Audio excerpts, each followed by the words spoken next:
ಕರ್ಮಣ್ಯವಾದಿಕಾರಸ್ತೆ ಮಾ ಫಲೇಶು ಕದಾಚನ ಅಂದ್ರೆ ನೀವು ನಿಮ್ ಕೆಲಸ ಮಾಡ್ಬೇಕು, ಬಟ್ ಅದಕ್ಕೆ ತಕ್ಕಂತಹ ಪ್ರತಿಫಲವನ್ನ ನಾನ್ ಕೊಡ್ತೀನಿ ನಿಮಗೆ ಅಂತ. ಒಬ್ಬ ದೇವಸ್ಥಾನದಲ್ಲಿ ಪೂಜೆ ಮಾಡುವಂತ ಅರ್ಚಕರಿದ್ರಂತೆ. ಆ ದೇವಸ್ಥಾನದ ಪಕ್ಕದಲ್ಲೇ ಇದ್ದಂತಹ ಒಂದು ನದಿಯಲ್ಲಿ ಪ್ರವಾಹ ಬಂದ್ಬಿಡುತ್ತೆ. ಸೊ ಪ್ರವಾಹ ಬಂದಾಗ ನೀರೆಲ್ಲ ದೇವಸ್ಥಾನಕ್ಕೆ ಬರ್ತಿರುತ್ತೆ.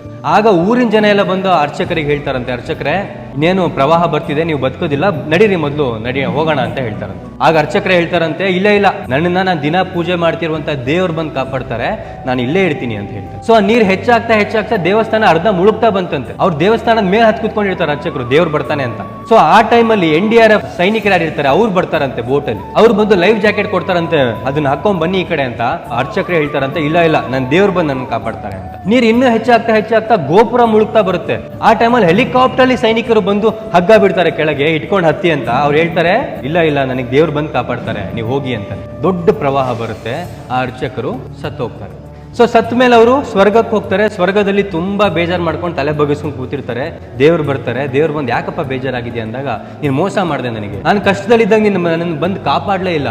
ನಗ್ನಗ್ತಾ ಹೇಳ್ತಾರಂತೆ ದೇವ್ರು, ಅಲ್ಲ ಮೊದಲನೇ ಸಲ ನಾನು ಗ್ರಾಮಸ್ಥರ ರೂಪದಲ್ಲಿ ಬಂದೆ, ಎರಡನೇ ಸಲ ನಾನು ಬೋಟ್ ಅಲ್ಲಿ ಬಂದೆ ಸೈನಿಕರ ರೂಪದಲ್ಲಿ, ಮೂರನೇ ಸಲ ಬಂದೆ ಹೆಲಿಕಾಪ್ಟರ್ ಅಲ್ಲಿ, ಆಗ್ಲೂ ಕೂಡ ನಿನಗೆ ದೇವ್ರು ಕಾಣ್ಲಿಲ್ಲ. ನೀವ್ ನಿನ್ನ ಪ್ರಯತ್ನವನ್ನೇ ಮಾಡಿಲ್ಲ ಅಂದ್ರೆ ನಾನ್ ನಿನ್ನ ಹೇಗೋ ಕಾಪಾಡ್ಲಿ ದಡ್ಡ ಅಂತ.